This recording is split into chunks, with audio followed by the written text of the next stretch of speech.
We've spoken about the positional stuff, as you said. Let's say the person has done all of that, they've ticked all those boxes, and no matter what, they're still getting hand numbness. Which is going to be common for people with a big, heavy upper body, isn't it? Yep, yep. And people with poor peripheral circulation and people who've already got a bit of carpal tunnel entrapment through the median nerve pathway here. Yeah, these are the other things you can do, the other boxes you can tick if you're really struggling and you don't want to jump down the rabbit hole of going and getting them surgically released and all that sort of stuff. So if you've got really persistent hand numbness, let's talk about the stuff that you can do off the bike first.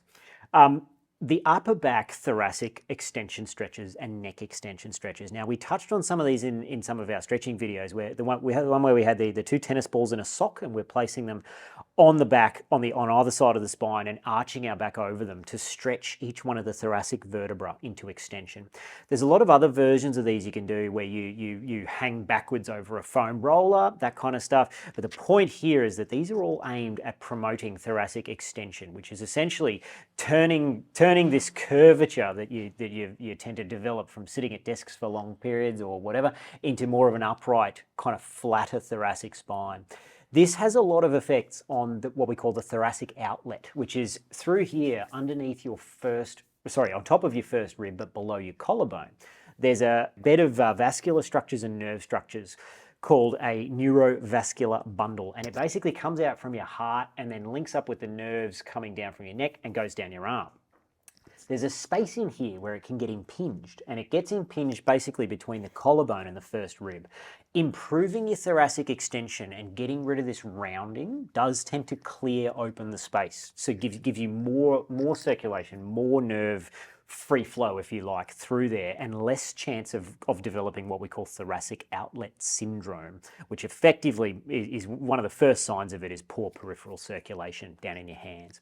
So those thoracic extension ones are a really big thing. Correcting that rounded posture and getting your spine straighter is a really, really effective first line of defense.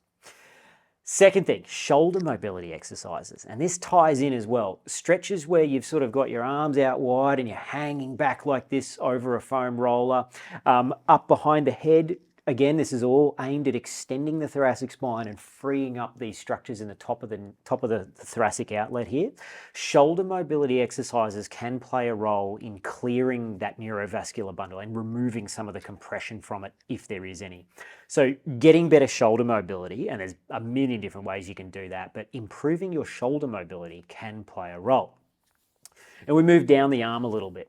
Working most of the I couldn't say most of the time, but a lot of the time, the compression or the block of circulation or neurological flow through to the hand, which is causing the numbness, is actually starting somewhere in here in what we call the flexor group of your forearm. The nerves which travel down into your hand travel through these muscle groups here, which are involved in gripping and flexion and adduction and tilting of the wrist, essentially. So if you have any type of constriction through here from the tight musculature, you can get persistent hand numbness from that. So working on these muscle groups with self-massage. Now you can go and get someone to do this, but using something as simple as this decaf Arabica can that we found in your kitchen here, mate, you can actually do a lot of self-rolling, like work on these bits of on these muscles basically, to give yourself essentially deep tissue massage through these groups. Using a tennis ball or a golf ball, or even if you've got pretty strong thumbs, even just getting into the trigger points, the knots, the tight sections in these muscles, and loosening them up for 10 minutes on each side, twice a week for a while, will soon tell you if some of your hand numbness is coming from restriction of the nerve pathway through here.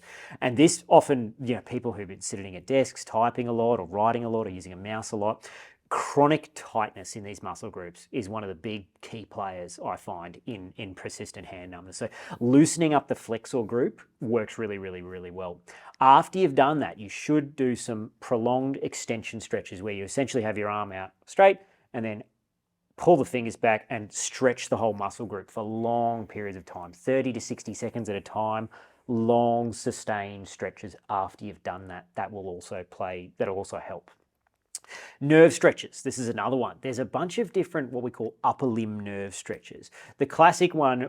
These all look like you're doing an Egyptian dance or something here. So bear with me. But essentially, holding your arm out at a 90-degree angle like this with your wrist extended. I told you. Does, yes. And then extending the arm down. This is a median nerve stretch, and the median nerve is one of the main ones that gets the trouble. So tucking your neck away from it, and then extending the arm down. Now, when I get down into full extension there, I can feel that all the way up through my bicep into the side of my neck and through my flexor group in my wrist, which we were just talking about. And this is a nerve stretch. And essentially what you're doing here is just stretching the nerve along its whole pathway rhythmically. This is another good one to do after you've done the tissue mobilization and stretching and that sort of stuff. Oddball ones. More sun on the back of the hands. Now, we spoke about this briefly in one of the other topics we just spoke about, which is the foot circulation issues. More sun on the hands. So the capillary beds in your hands are just like the ones in the soles of your feet. They're very specialized, what we call glabrous capillary beds. The body uses them to shed and gain core temperature as needed, and sunlight is a key driver of this temperature regulation. So if your hands are very, very pale because you always wear gloves, you are much more likely, in my experience, to have circulation issues in your hands. So get some sun on the backs of your hands, whether that's riding your bike without gloves on occasionally, which we don't usually recommend from a safety perspective, because if you come off, you're more likely to get your hands torn up. But on a ride where you're potentially riding solo for a couple of hours, get some sunlight on the back of your hand. Just like your feet, the back of your hand should be the same color as the rest of your arm. That's a really good, judge that you're getting enough sun on the back of your hands. We also spoke about this one before. Cold showers and ice baths do play a role with that peripheral vasoconstrictive sort of shock loading, which can also help cycle the system and improve the perfusion in your extremities, essentially. So if you've got persistent hand numbness, sometimes it's that you haven't had any autonomic shock to your system with that cold cycling. And so, ice baths and cold showers, it will actually play a role in this as well. Eating more fish, shellfish with DHA, omega-3s, does tend to play a role as well. And look, if you get really, really stuck and nothing is working and you've given up and you've tried all this stuff and nothing's working, get a nerve conduction study done. So your GP can send you off to a neurologist here in Australia. I'm not sure how this works in other countries, and they can actually do what they call a nerve conduction study, where they test to see if you've got a blockage at the median nerve, a constriction, a restriction here, which is stopping the signals from getting back to your brain cleanly. And sometimes the problem is simply that there is too much scar tissue around that median nerve pathway, and no matter what we do, it's just not going to come good. And there is a procedure that you can get done, which is a debridement of the nerve, essentially, where they basically, I think it's even done under a local anaesthetic. It's a day procedure now, so they don't even need a general anaesthetic, and they will put a little incision here, clean the gunk out from around the nerve, close it back up. If you get really stuck, if there is a clear blockage of the median nerve's transmission, a nerve conduction study will show it up, and that is one of the other things that can, if all else fails, you can go and get, and that's essentially the remedy for what we know in the medical world as carpal tunnel syndrome. Yeah. So a lot of this other stuff we spoke about is more to do with circulation, but if all else fails, you may be looking at a proper carpal tunnel. Yeah. Okay.